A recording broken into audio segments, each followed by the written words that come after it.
Welcome back to Daily Flash. I'm Riesa Pascal. If you've survived the terrible twos with your child, chances are you'll almost be prepared for the teen years.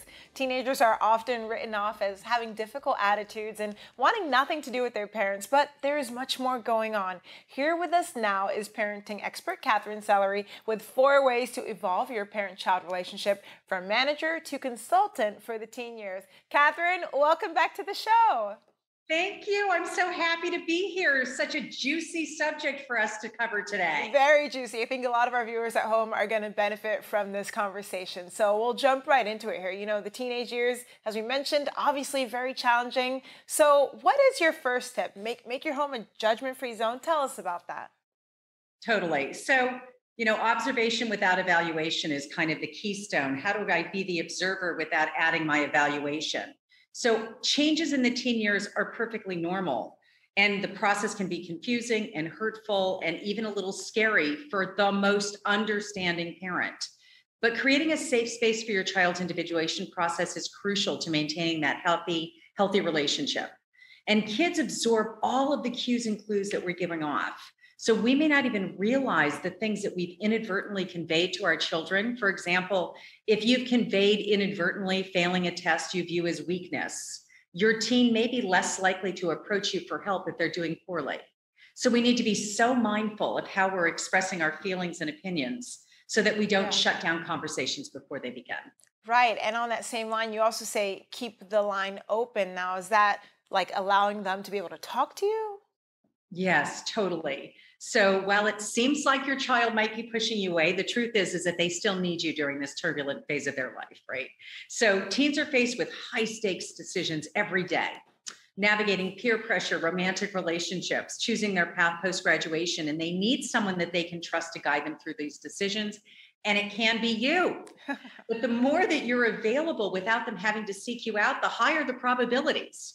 So you need to keep every one of your options open. So simple activities like, hey, I'm going to run some errands. Do you want to just come with me? We can hang out, grab a cup of coffee.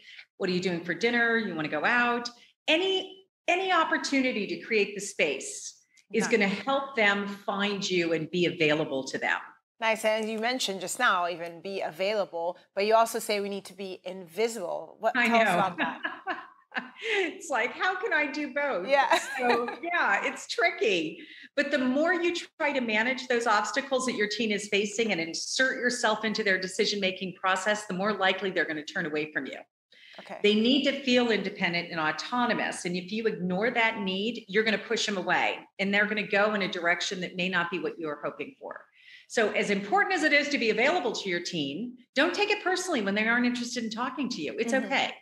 We need to respect their space by not prying or forcing them into conversations. Right. Sometimes what they may need the most is peace and quiet, and honoring that could help them more than you realize. Oh, powerful. And then your 4th point, reinforce your support. Yeah, we all need to be reminded that the people who love us want to be there for us. Of course. And teenagers are no exception, even though they may not act like it all the way. So every now and then, just remind your child, hey, I'm a safe person for you to come to if you ever want to talk or want some guidance. Ultimately, what you want to do as the mom and dad is you want to create an environment where your teen will come to you. So just take the initiative in adjusting your own behavior to build their trust in you as a reliable confidant. Nice. And if a parent already has their teenager, they haven't started these steps yet, is it too late? Is there a point where they've passed this age, it's not going to work anymore? Absolutely not. Okay.